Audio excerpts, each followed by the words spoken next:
जय हिंद प्यारे बच्चों। बहुत बहुत आभार आप सभी का and thank you so much for your continued love and support. प्यारे बच्चों, आज आपके लिए एक बहुत बेहतरीन वीडियो, वो सभी बच्चे जिन्होंने अभी अभी रिसेंटली 12th पास कर लिया है या जो 12वीं पास कर चुके हैं और तैयारी कर रहे हैं और जिनका सपना बचपन से एयरफोर्स को ज्वाइन करने का है, उनके लिए वीडियो।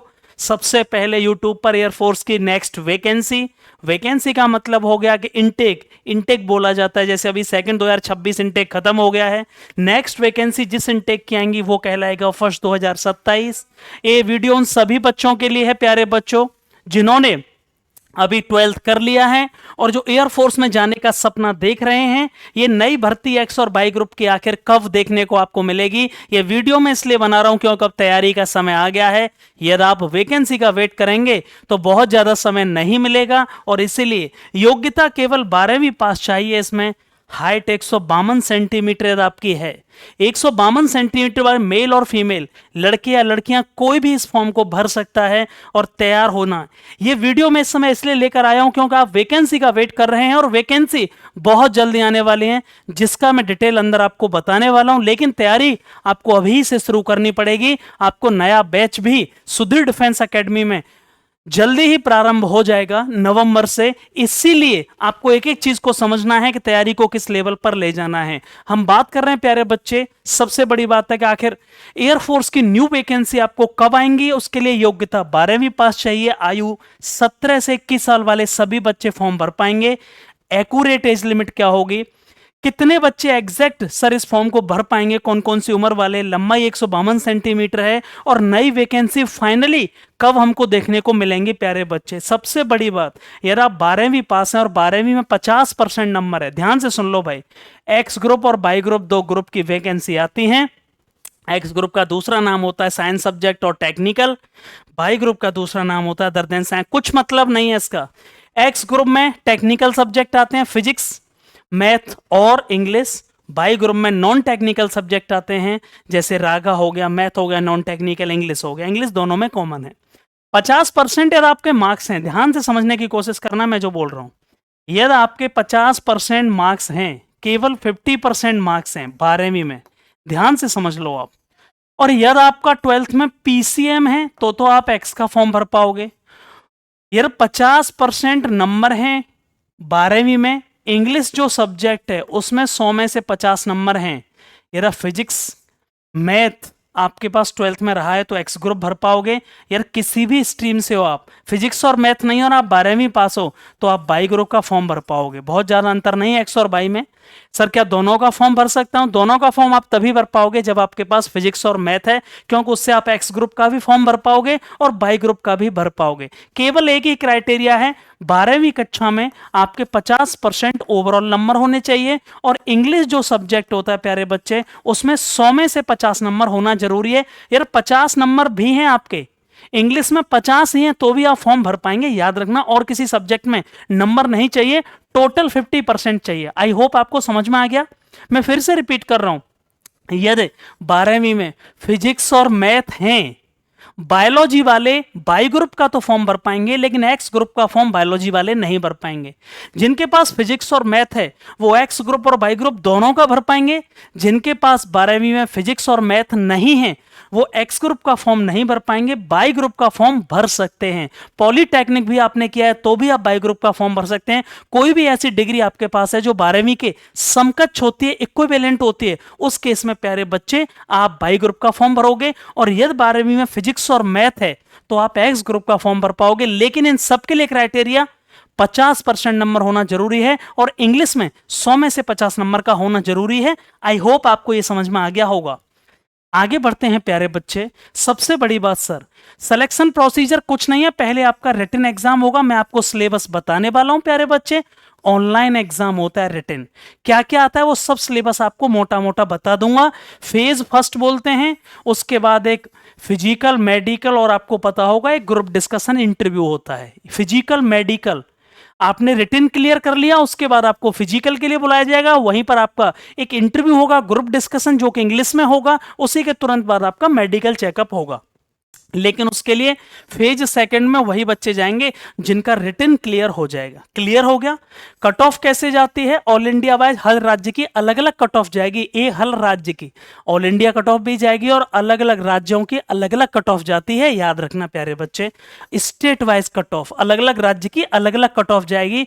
ये 2 राउंड ही होते हैं, केवल रिटन होगा। रिटन के सीधे बाद यार आपने रिटन क्वालिफाई कर लिया तो आपको सीधे किसके लिए बुलाया जाएगा प्यारे बच्चे? फिजिकल, मेडिकल और इंटरव्यू के लिए। एक्स ग्रुप में क्या आएगा? सपोज करो वैकेंसी आई और आपने एक्स, ये भी बताऊंगा वैकेंसी कब आ रही है। एक्स ग्रुप में बहुत सिंपल है, 3 सब्जेक्ट है, मैथ, फिजिक्स और इंग्लिश। टेक्निकल मैथ के 25 क्वेश्चन, टेक्निकल जो फिजिक्स हो गया 12th का सब्जेक्ट है, टेक्निकल 25 क्वेश्चन, इंग्लिश के 20 क्वेश्चन। टोटल क्वेश्चन 70 हो गए, टोटल टाइम 60 मिनट हो गया। नेगेटिव मार्किंग 1/4 की है। सिंपल हो गया प्रोसीजर। ये एक्स ग्रुप का सिलेबस है। 2 तरह की वैकेंसी आती है जो मैंने ऑलरेडी बता चुका हूं, x group and by group. X group में ये सिलेबस है। बाई ग्रुप क्या होता है? Non technical. इंग्लिश 20 नंबर की आएगी, रागा 30 नंबर का आएगा।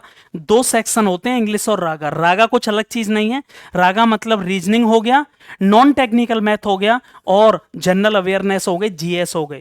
टोटल क्वेश्चन कितने हो गए? 50 क्वेश्चन हो गए और टोटल टाइम कितना हो गया? 45 मिनट। बाई ग्रुप में 45 मिनट। आप दोनों का भी फॉर्म भर सकते हो, उसके लिए आपको 85 मिनट का समय मिलता है 100 क्वेश्चंस के लिए, ठीक है ना? 100 क्वेश्चंस के लिए 85 मिनट। बाई ग्रुप के लिए 20 क्वेश्चन इंग्लिश के होंगे। इंग्लिश का पेपर एक ही आएगा, एक्स और वाई दोनों के लिए एक ही पेपर देखने को मिलेगा। सेम क्वेश्चन होंगे, सब कुछ सेम होगा प्यारे बच्चे, याद रखिए इस बात को, ठीक है?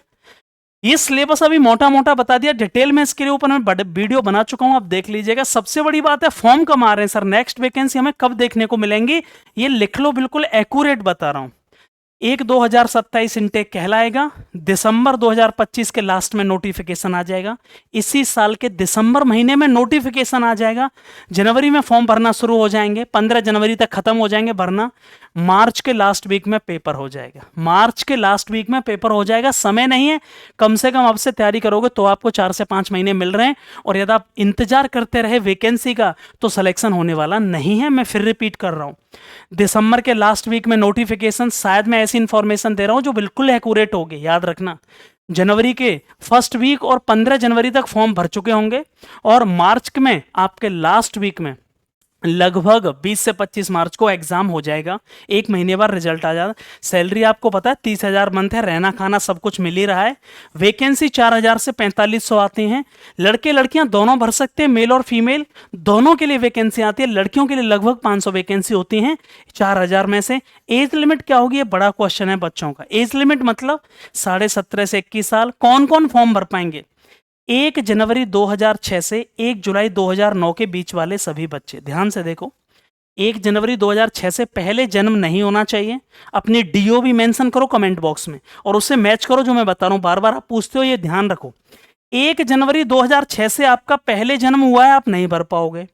ये देख लो, ये तो पढ़े लिखे हो, आप देख सकते हो। 1 जुलाई 2009 के बाद में जन्म हुआ है तो भी आप फॉर्म नहीं भर पाएंगे। मैं इतना बता रहा हूं, इसके बीच में होना चाहिए। ये दोनों डेट भी हैं तो भी आप फॉर्म भर पाओगे। इन दोनों डेटों में आप पैदा हुए हो तो भी आप फॉर्म भर पाएंगे। मैं फिर रिपीट कर रहा हूं, 1 जनवरी 2006 से पहले देख लो भाई। 1 जनवरी 2006 से पहले देख लो, यार आप पैदा हुए हो, नहीं भर पाओगे। 1 जुलाई 2009 के बाद पैदा हुओगे, नहीं भर पाओगे। बस इतना समझ लो, सिंपल सा बात है। आप मैच करना भी नहीं जानते, बार बार आप पूछ रहे हैं सर मेरी एज लिमिट है, क्या मैं फॉर्म भर पाऊंगा? क्या खाक निकालोगे पेपर जब आपको ये नहीं पता चल रहा मैं कितने सिंपल तरीके से बता रहा हूं। मैं फिर रिपीट कर रहा हूं, 1 जनवरी 2006 से पहले जन्म लिया है, नहीं भर पाओगे। 1 जुलाई 2009 के बाद में जन्म लिया है, नहीं भर पाओगे। इसके बीच में देखो आपकी डीओ भी आ रही है कि नहीं, सिंपल सी बात। आगे बढ़ते हैं भैया। सबसे जरूरी क्या है सर इसके लिए?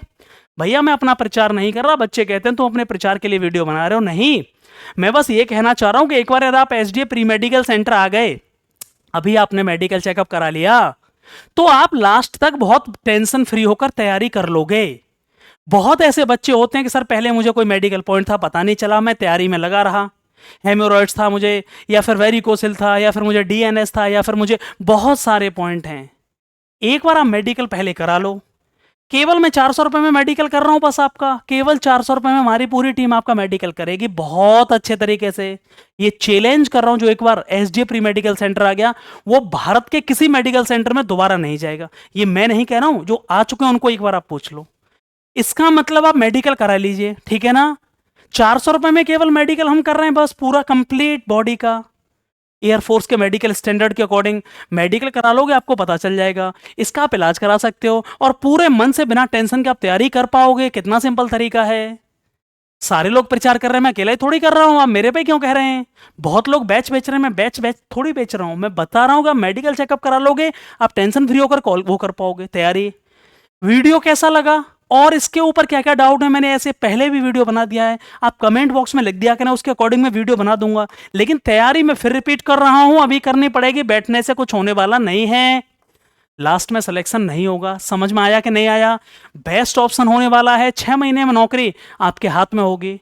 बहुत बहुत आभार, thank you so much and love you all.